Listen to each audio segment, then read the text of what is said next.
Hello, I'm John Rossi, a touring drummer with a love of all things animal. When I'm on the road, I visit as many zoos, aquariums... Hey, wait a minute. What's going on? Hey, what's going on there? Hello? Hello? Hello? We interrupt your regularly scheduled program to bring you Rossifari Zoo news. News you can use from the world of zoos and conservation. Every week, we bring you breaking news and analysis from around the globe, featuring the animals you love and the people who care for them. And here's your anchorman, John Rossi. Hello, hello, hello, and welcome back to Rossifari Zoo News, your look at everything going on in the worlds of zoos, conservation, aquariums, and general animal weirdness. Y'all, I mentioned this at the end of Tuesday's episode, but I know not everyone makes it all the way to right before the credits. So I just wanted to thank everyone involved at the top of the episode here for helping the Rossifari podcast sponsor 2 livestock guarding dogs for the next year through Cheetah Conservation Fund. This was a fundraiser that I launched back with my episode with Dr. Laurie Marker when that dropped, and we did the thing, y'all, and now there are 2 dogs that are going to be out there helping save cheetahs and other predators in Africa for a full year because of this little podcast. I am so excited about that. We actually got a little more than we needed, so CCF got a little extra money to do with as they will for cheetahs as well. So I just wanted to take a moment to thank everybody who contributed, either financially or just by sharing, or even just the people who were like, hey, John, that's cool. Good job. Because that actually does mean a lot to me. So thank you so much for doing that. Yeah, that's really the total amount of exciting news in my life this week. It has been a very chill week, which has been greatly appreciated. I've had some of you asking me if I have any gigs coming up since I'm on this break right now.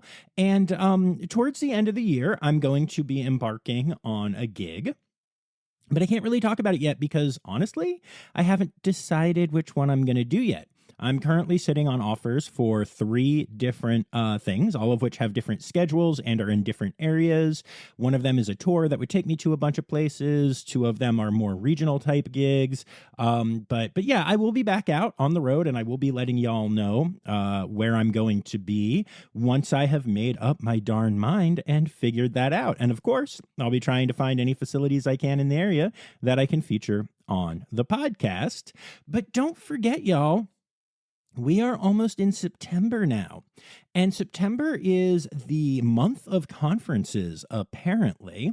And so I am going to be attending the entire AZA conference this year, as well as going to the AZAC conference, which is the American Association of Zookeepers, and the AAZV conference, the American Association of Zoo Veterinarians.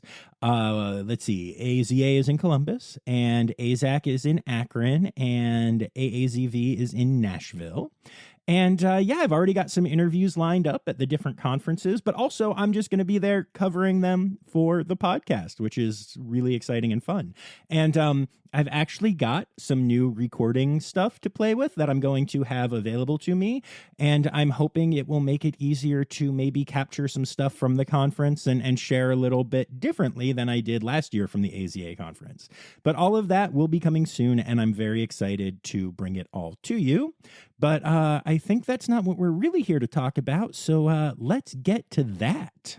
Well, it's 1 for the pandas, 2 for the bears, 3 for the monkeys. Now you should care. Now won't you listen to Zoo News?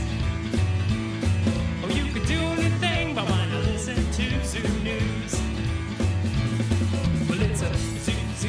All right, so let's see here. Last week with our births section, we started off, and one of the things we talked about was the fact that many sources had told me that Lincoln Children's Zoo had 2 male red panda cubs born there that had not yet been announced, but kind of had become the worst secret just in the zoo world. And just to clarify, if I am asked to not share something that I am told on here, I don't. I am very careful about that. But in this case, I was told by multiple people who had been told by multiple people, and there was no asking for secrecy. So that's why I talked about that. Just for anyone listening and like, oh, maybe I shouldn't tell John things. No, it's fine. I hear all kinds of cool stuff, and you can tell me. If I'm asked not to tell, don't worry, I won't. But in this case, that wasn't the case. But now they have officially announced their pandlets, 2 males. They are adorable. But you'll only be able to tell that on social media right now because they are staying in the back in their nest box with Tian, their mother. So pretty cool to have 2 pandlets at Lincoln Children's Zoo. And those are not the only pandlets that we are announcing this week.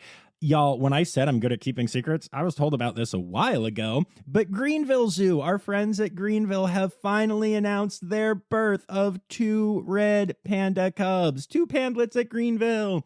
They are also very cute. I know, you're shocked, but they are also going out on exhibit with mom from time to time already. So if you happen to be in the Carolinas and want to make your way to the Greenville Zoo, you will be able to see 2 little balls of fluff following their mother around, which is always just an amazing thing to see. So you could head on down there and check out the pandlets.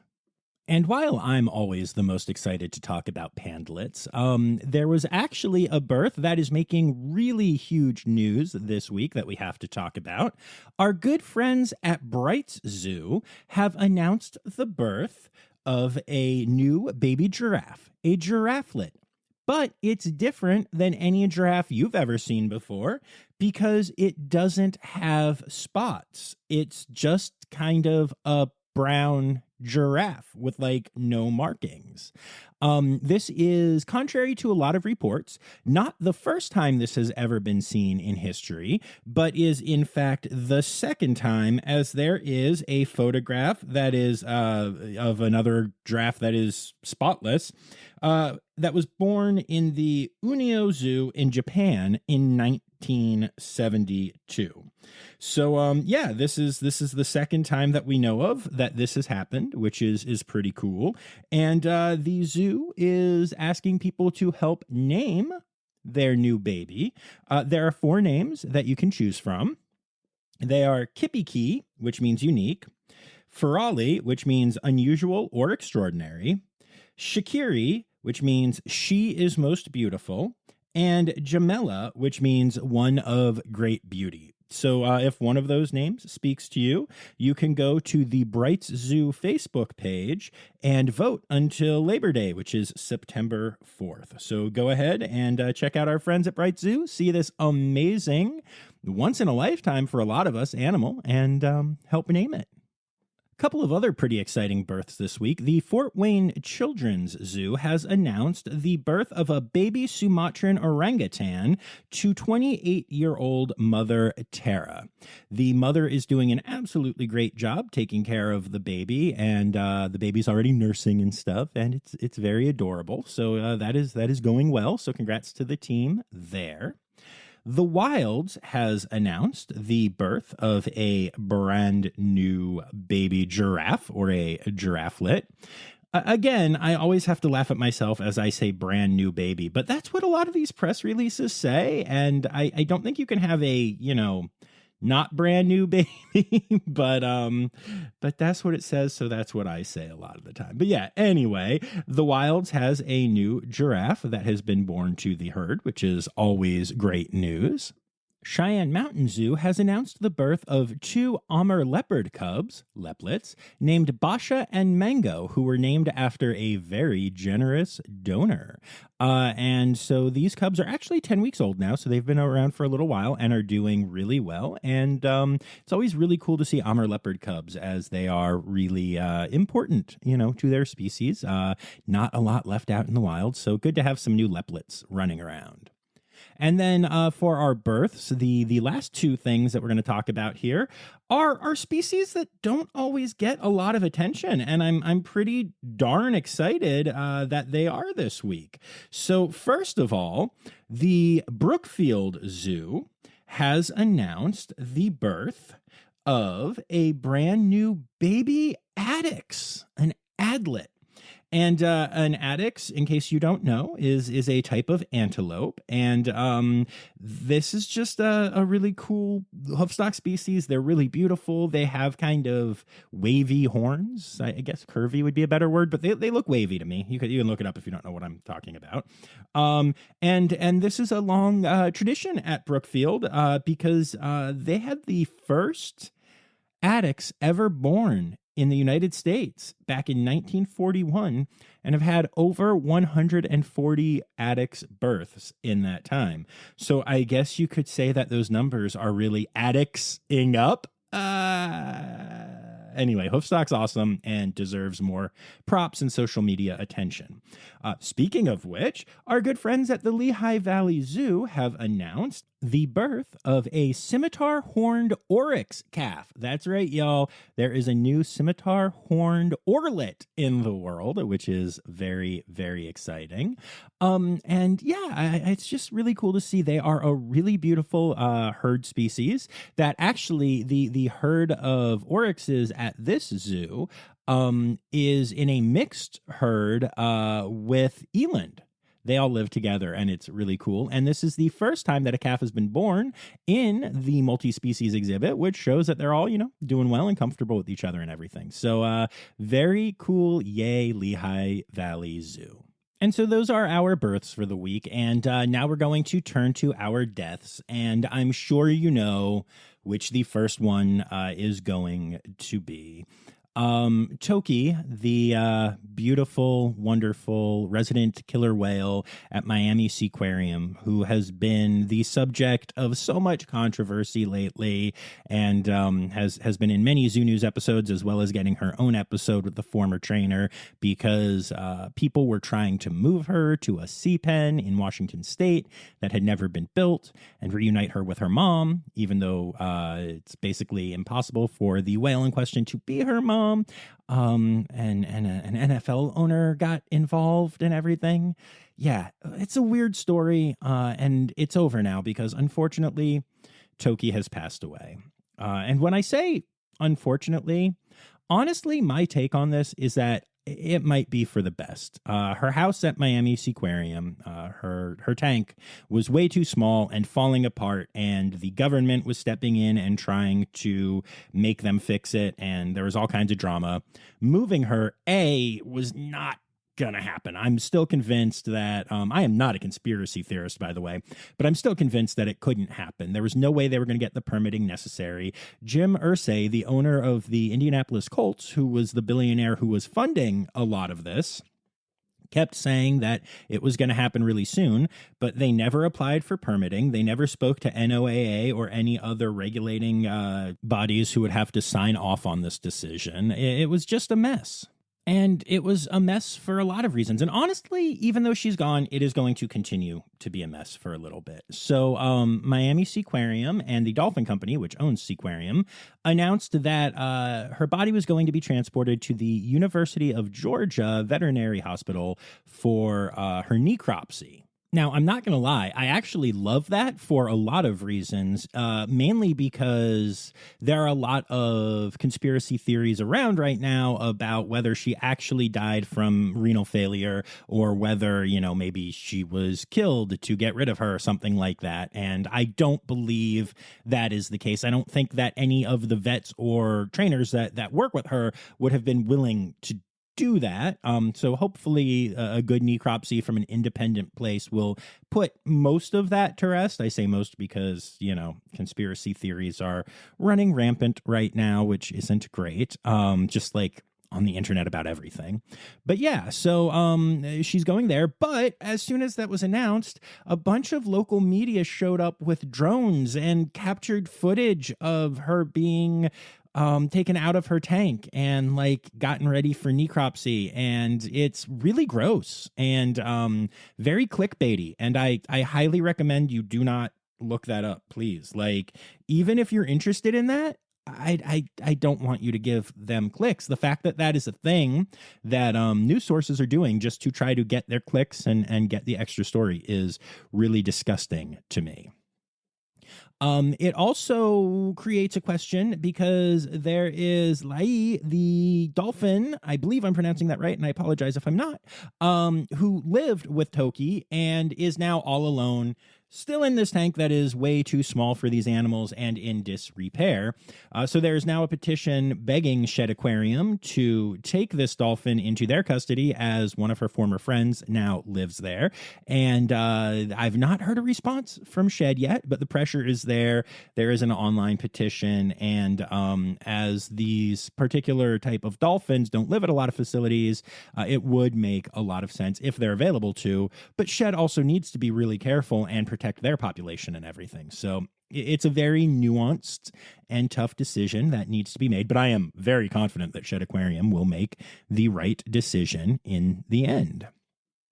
So yeah, there will be necropsy results soon, and we'll know a little bit more about what's going on. But there's even controversy about what's going to happen with her remains post-necropsy.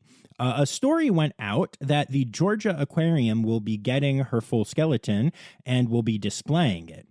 I have not seen that from a single reputable source, and the Georgia Aquarium certainly did not say it. They've not commented yet that I've seen denying it, but they shouldn't have to unless it is a thing they're looking into. But also, there is a very strong native connection with the tribes in the area where Toki is originally from, and they want her remains to do a proper burial and ceremony for that. So there is still a lot of controversy about this poor whale that just was just swimming in a tank, living her life. You know, it's really disgusting what humans can do. And you know, it's such a weird reminder that you know, one of the things I say on here all the time is I hate humans and stuff, usually when we're talking about conservation stuff and people are doing bad things, you know. But this is one of those weird areas where, like, yeah, the people who took Toki out of the wild 50 years ago did something really bad and should not have done that. But the trainers and people who have been in charge of her daily care and veterinarians and stuff since then have done their absolute best for her. They loved her. I mean, y'all saw the Truth for Toki group that we've talked about on here a lot, I'm sure. And you saw their interactions with her and the training videos and stuff they posted over the years. These are people who loved this animal, you know? And I truly believe that Friends of Toki, which is the group that were trying to get her released, truly believed they were doing the right thing. They were wrong. They were wrong. And you get into some weird conversations about, you know, if you're trying to do the right thing, but you're using improper data and stuff, are you being a bad person? Are you being a good person? I tend to think there's a lot of more areas of gray in this world than what maybe the internet has you think. It seems like everyone now is either a good guy or a bad guy. And I don't know, y'all, we're not living in Marvel Comics, you know? Actually, to be perfectly honest with you, I think sometimes like villains in comics have more nuance than people commenting on things on the internet nowadays. And so, yeah, it all serves as a huge reminder that a lot of stuff can be very nuanced when it comes to animal care and to conservation. And people can try to do the right thing and cause problems, and people can try to do the wrong thing and hit on something that is a success. And I don't know, there's a lot of thought that goes into it, and a lot of stuff that we'll probably continue to discuss about this topic over the following weeks as new things develop. But at the end of the day, we need to just pause and take a moment and say goodbye to Toki, a whale who inspired not only hundreds of thousands of visitors who saw her perform, but then a huge movement online trying to protect her life in a variety of different ways. That's a beautiful thing. She will be missed. Moving on from Toki, Connecticut's Beardsley Zoo has announced the passing of Pip, their 4-year-old Brazilian ocelot. Now, obviously, 4 years old is very young for an ocelot to pass, but Pip passed following surgery for a long-planned artificial insemination. This was something that was suggested by the AZA Brazilian Ocelot SSP. 4 veterinarians were on hand, including a reproduction specialist who was there from the Cincinnati Zoo, And this is a procedure that has been successful before, including at Beardsley Zoo. So it's generally a very safe procedure, but it is surgery. And unfortunately, this one did not go really well. It's interesting. So ocelots don't breed super well in general, and they seem to especially not breed well in captivity. Right now there are 35 Brazilian ocelots in human care in AZA facilities, and 40% of those cats were born by artificial insemination procedures or are the offspring of parents who were produced by artificial insemination. So it's really important to keep and grow this population that we do artificial insemination with these animals, despite the fact that it didn't work out in Pip's case. So sending our love and condolences to Beardsley Zoo. And I also want to thank them for being so ridiculously transparent about why this happened and how it happened, and why it's important to keep following this path, despite the fact that it had a negative outcome this time. We also say goodbye to Kirby this week. Kirby was a 33-year-old black and white ruffed lemur who lived at ABQ Biopark in Albuquerque and was believed to be the oldest of his species in human care in North America. In case you're wondering, the life expectancy for this species is 18.4 years. So pretty close to doubling that, which is pretty awesome. Congrats to the team at ABQ Biopark for having such a long-lived animal, and condolences for the loss of Kirby. And last but not least in our deaths section this week, the Cincinnati Zoo announced the death of Nagini, a Burmese python that lived in the Manatee Springs exhibit and was around 20 years old and 140 pounds, which is pretty huge. Although she was a very large and kind of scary-looking snake to a lot of people, she was known for being very gentle, and the team at Manatee Springs is going to miss her very much. So sending our love to everyone at the Cincinnati Zoo. Moving on from births and deaths, we're going to start off with two stories from our friends at Roger Williams Park Zoo. The zoo recently announced the birth of 4,000 eastern spadefoot toadlets. And yes, they call them toadlets, which I love, which are going to be released into the wild. In fact, a third of those have already been released and are out in the wilds of Rhode Island, helping to restore the population, with the rest of them being planned to be released soon into very specific locations where they can hopefully thrive. The tadpoles were hatched and raised under the care of our good friend Lou Perotti, the director of conservation at Roger Williams Park Zoo. And once they morphed into toadlets and became ready to release, they started to be released. It's a really, really big deal that partners with not just the zoo, but Operations Spadefoot, Rhode Island, the Rhode Island Department of Environmental Management, the University of Rhode Island, the U.S. Fish and Wildlife Service Northeast Region, the Rhode Island Natural History Survey, the Richmond Rural Preservation Land Trust, and the South Kingstown Land Trust, the Nature Conservancy, and the Natural Resource Conservation Service, as well as some other smaller stakeholders. And I mention all those names not just to give them props, but because it's amazing to see how even just getting some toads out into the wild that are taken care of by this amazing zoo really does take a ton of work and a ton of different organizations. So that is a really exciting story out of Roger Williams Park Zoo. My other story out of there is, frankly, less exciting. No, it's actually pretty cool.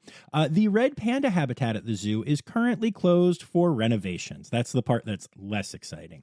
The part that is more exciting is that the habitat will be reopening in 2024, and it's being completely redesigned. It's going to feature all-season indoor viewing, which is awesome, because I have been there many times where the pandas are choosing to be inside and then you can't see them.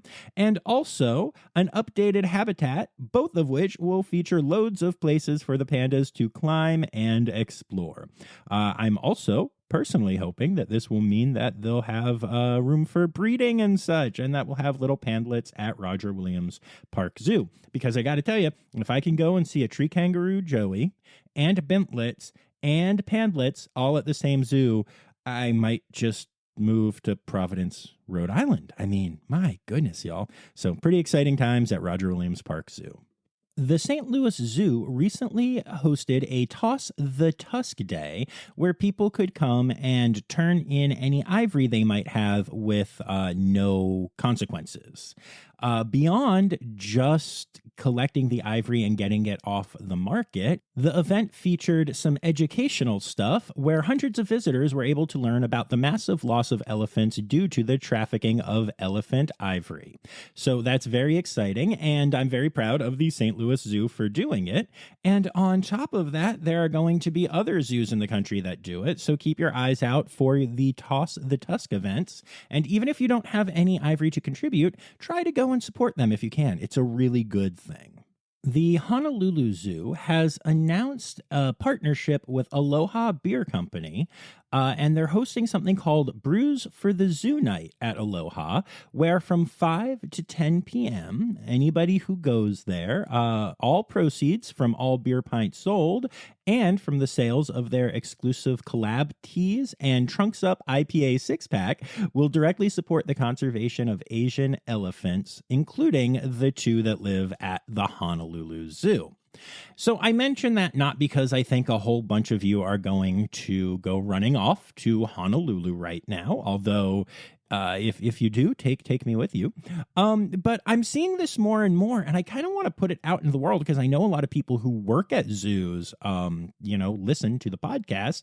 But it's really cool when zoos and aquariums and such partner with local businesses for things like this. I mentioned on here, I believe last week, that Zoe and Miles and I went to an Italian restaurant and I had an absolutely amazing dinner.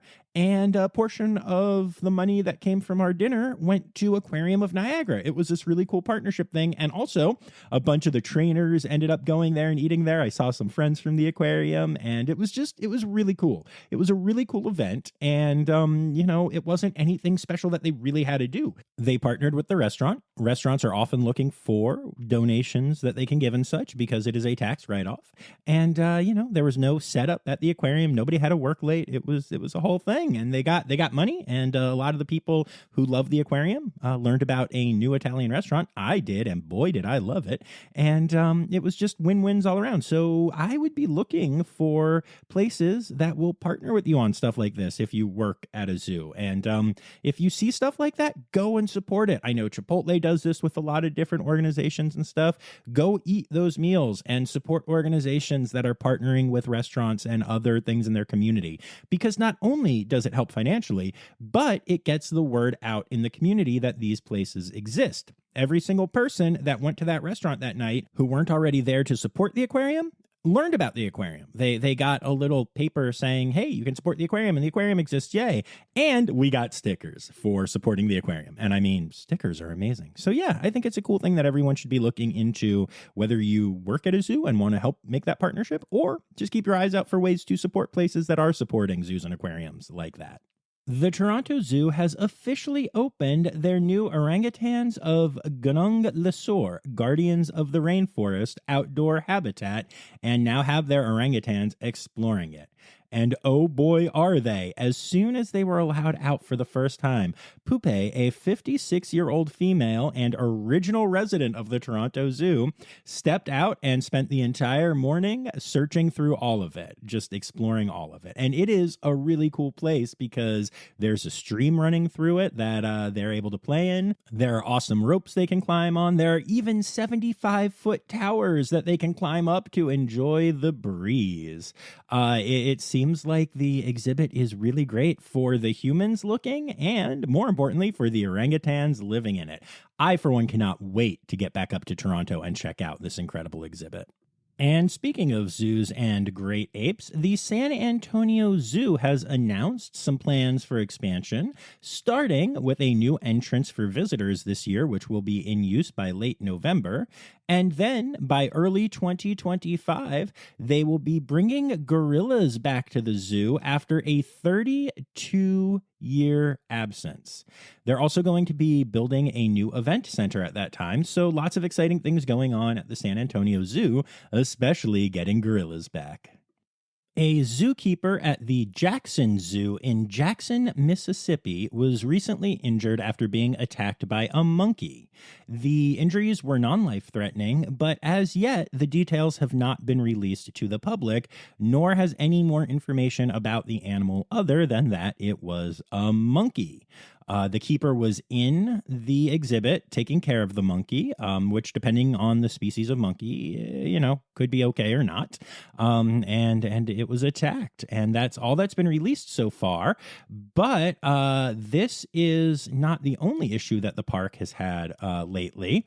Earlier this year, an Asiatic black bear got out of its enclosure into the hallway behind it. Never got out into the public, but was out in the keeper space.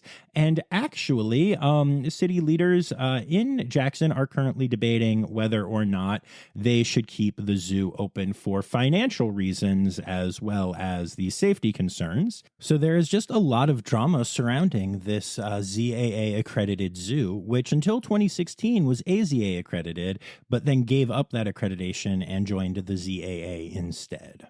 And now for a bunch of quick hit zoo news stories. Tropical storm Hillary recently hit Southern California, causing a bunch of closures.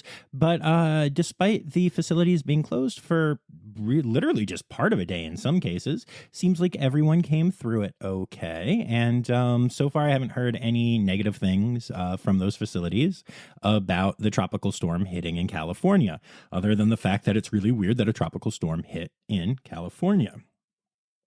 The Philly Zoo has announced that they have been chosen by the U.S. Fish and Wildlife Service to be the permanent home of 2 recently rescued orphaned puma cubs. Now, we've talked a lot about this happening at the Oakland Zoo and some other places, and it's just really cool whenever a great facility gets to care for animals that otherwise would pass away in the wild. The puma cubs are not on exhibit right now, and it will be a while until they are, but they are able to be seen on the social media pages of the Philadelphia Zoo. The Akron Zoo is going to be hosting a Clue at the Zoo event, which is going to be a, quote, murder mystery kind of thing, except it's not actually murder mystery. They have a new Patagonian Mara habitat there, and they posted a picture of it having been toilet papered. And so now they're having an event where you can go and check out the clues and figure out who toilet papered this exhibit, which I think is just really adorable and seems really fun. Speaking of adorable and the Akron Zoo, they announced that on August 22nd and 25th, the staff would be performing animal escape drills that would be happening while the zoo is open to the public. They are drilling at these moments what they would do if an animal were to escape out of their bedroom but would still be secure in the building. Guests at the zoo would be allowed to hang out and watch these things happen, and what they do to practice is they have staff members in animal onesies acting like the animals. So I really wish I had been able to go there and see that absolutely adorable, but very important safety training. Roger Williams Park Zoo has announced that the sloth pup that they had recently, their little slothlet, has a name now, and the name is Jeffrey.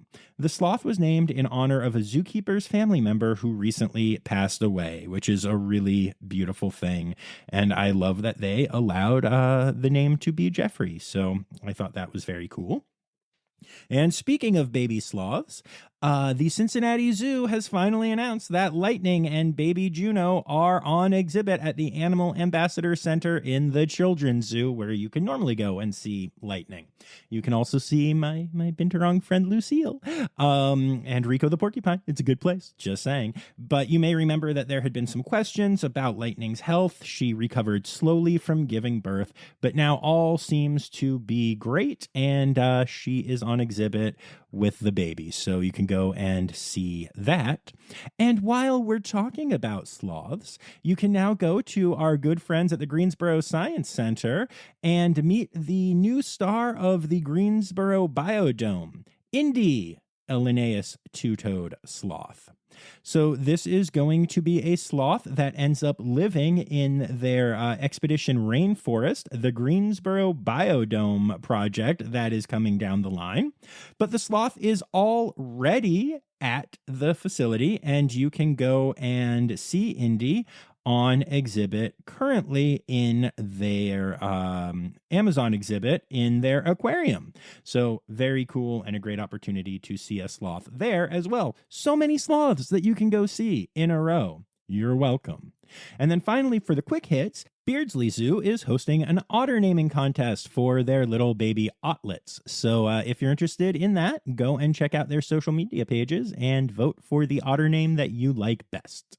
And then our last zoo news story comes from across the pond at the Edinburgh Zoo, where a penguin has been promoted to the rank of Major General in the Army of Norway.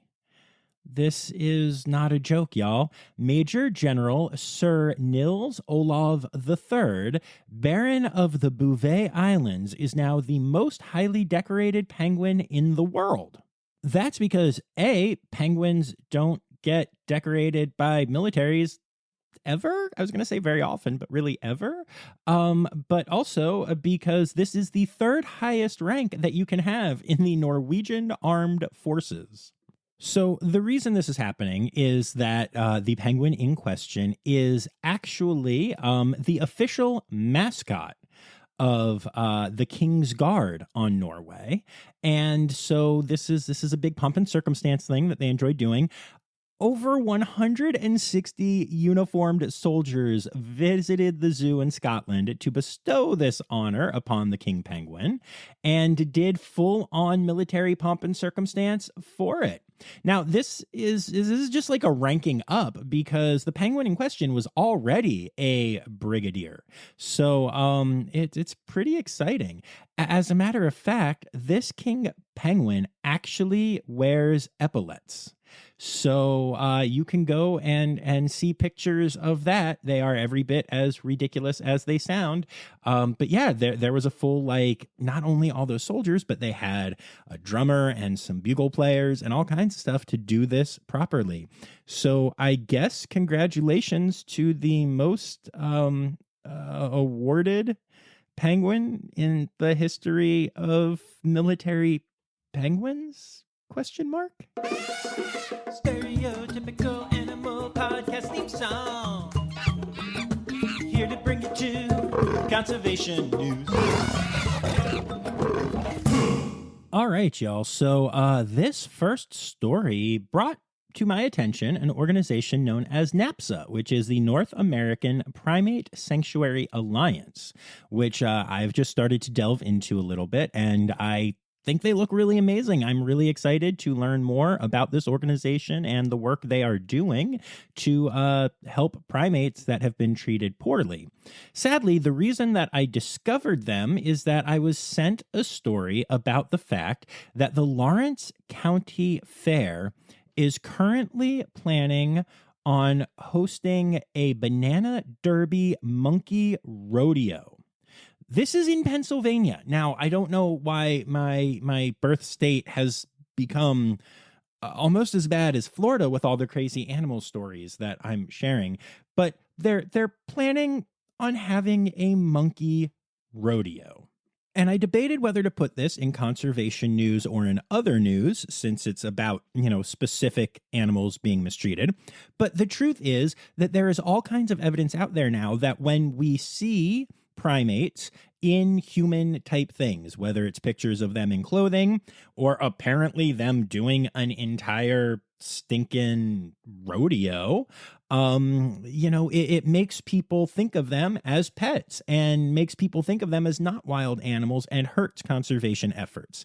So that is why it is in conservation news, but that's not the main focus. The main focus is that a fair in Newcastle, Pennsylvania is planning on having this. This is insane to me. This is 2023, y'all, and I'm really sad about this. I wish I knew more of what to say to do other than to not support these. Do not go to these. If you see them, report them to organizations like NAPSA. And NAPSA has written to the fair and asked them to not do this and has prepared a full position statement on monkey rodeos. Shockingly, that statement is that they are bad. I'm shrinking it down a little bit, but we need to be quippy on Zoo News. But this is really disturbing to me, y'all. And if any of you who listen to this, if the thousands of you that take your time to listen to this are able and willing to reach out to the Lawrence County Fair in Newcastle, Pennsylvania, and let them know how despicable this is and how they are just perpetuating some really bad things about monkeys by doing this, it would be greatly appreciated. I know I'm going to.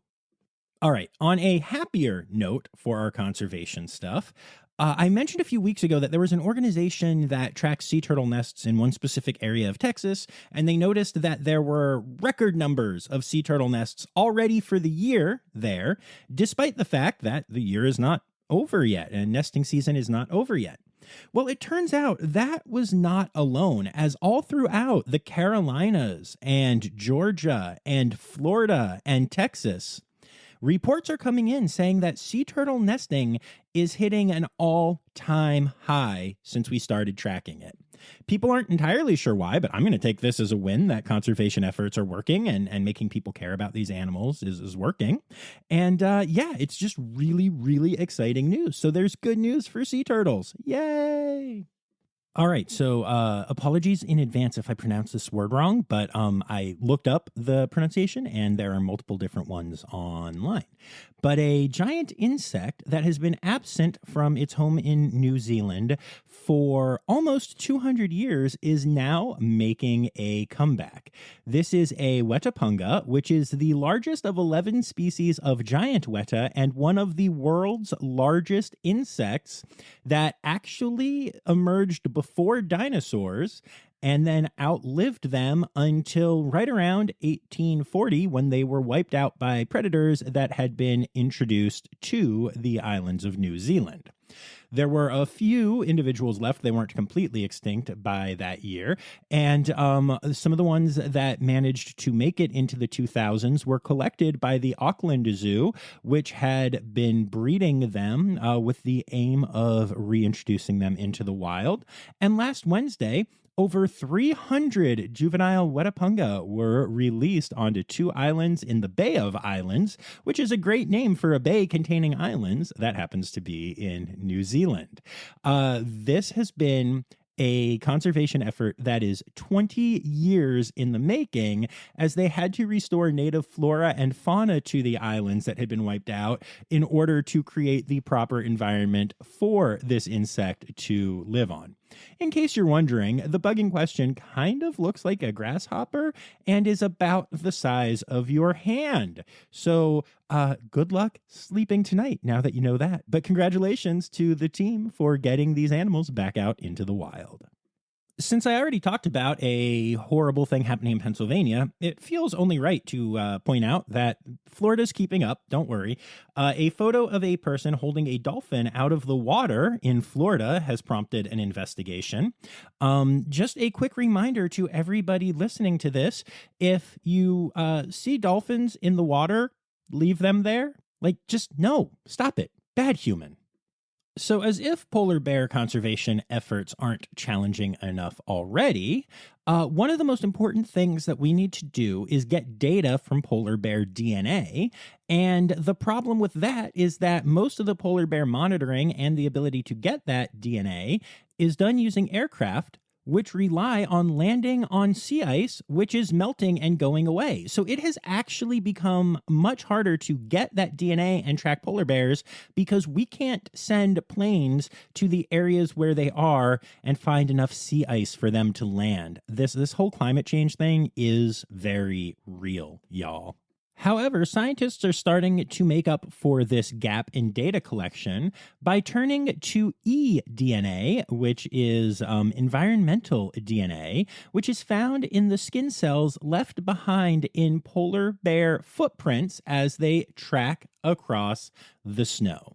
So now you just need to get a researcher down to polar bear prints, and the researcher in question will collect the snow and then take it in to study the eDNA and be able to track polar bears that way, which is much less invasive, requires much less sea ice, and in general may be the latest technology used to help save this species. And last but not least in conservation news, the California Department of Fish and Wildlife has confirmed the presence of a new wolf pack in California.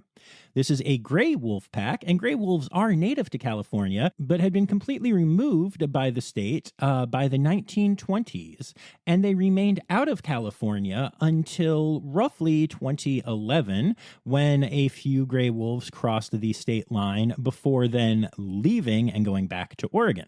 Since that time, 3 packs of established gray wolves have moved into California, and so this is the 4th one, with the last 2 just coming in 2021 and the first coming in 2017. So it's really exciting to see multiple packs of this wolf that is originally from California now being back in the state.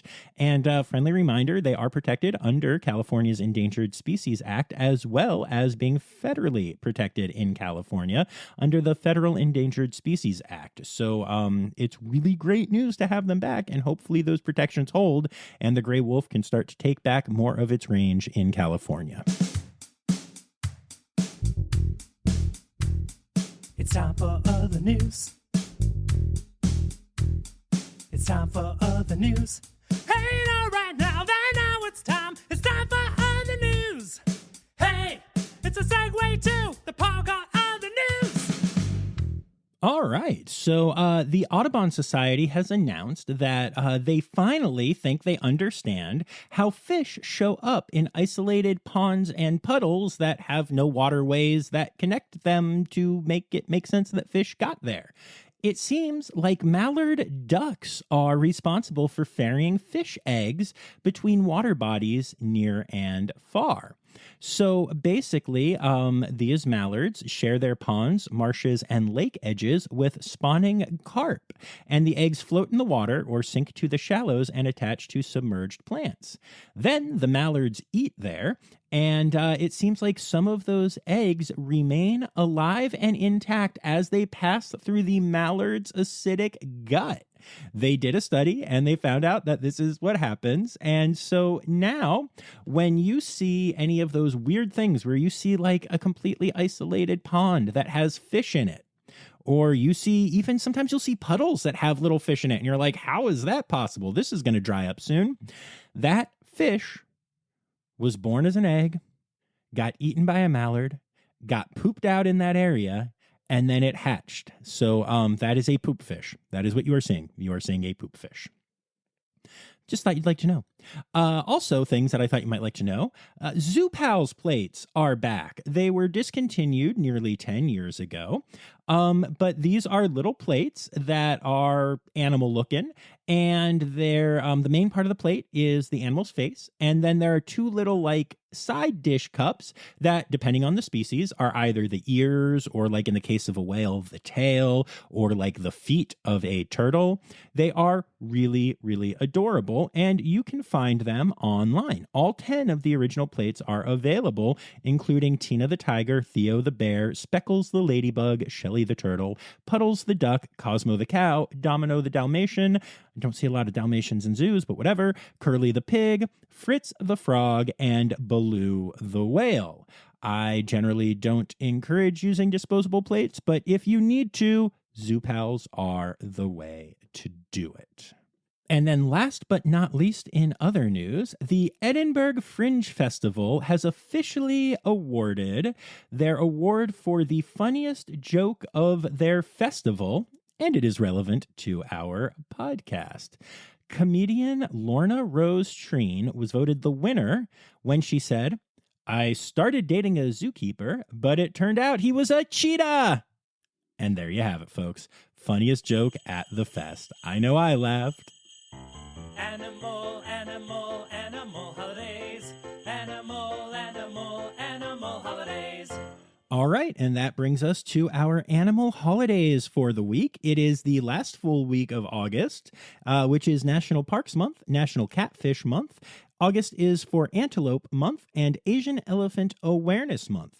And then for your individual days this week, on the 26th, we have National Dog Day and World African Painted Dog Day, which technically they're still dogs, so I guess it's their day twice. And then on the 30th, we have International Whale Shark Day. And those are your animal holidays for the week.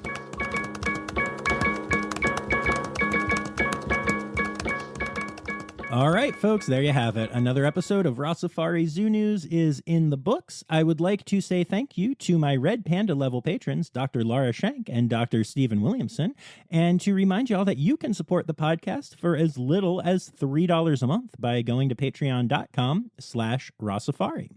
I'd also like to remind you all that this is a crowd-sourced news show, and I'd like to thank the following people for contributing stories this week. Anya Keene, Colleen Lenahan, Kim Cooley, Carrie Kirkpatrick, Kevin Williams, Amanda Berg, Lisa Clare, Jacob Zinn, Emily Rockbuck, Jesse Gorman, Sam Evans, Liz Dunlevy, Eric Kankar, Karen Musklow, Dylan Hoy, Melissa Reed, Emily Poche, Mary Blair, Taylor Gray, Randy Brown, Maxine Van Dam, and Elizabeth Charles. Yes. Anyway, thank you all for contributing. And remember, friends, the words Newsy credits backwards are Steiderk Yiswen. The Rossifari podcast is produced, hosted, and engineered by John Rossi. Editing and fact-checking by John and Dr. Zoe Rossi. Our theme song is Sevens by Nathan Burke, performed by Nathan and John. Interrupting John theme and additional voices by Taylor Isaac Gray. You can reach John directly on Instagram and Facebook at Rossifari or by email at rossifaripod@gmail.com. Rossifari is part of the Daydreamer Media Network. Now, stop listening to me and go visit a zoo.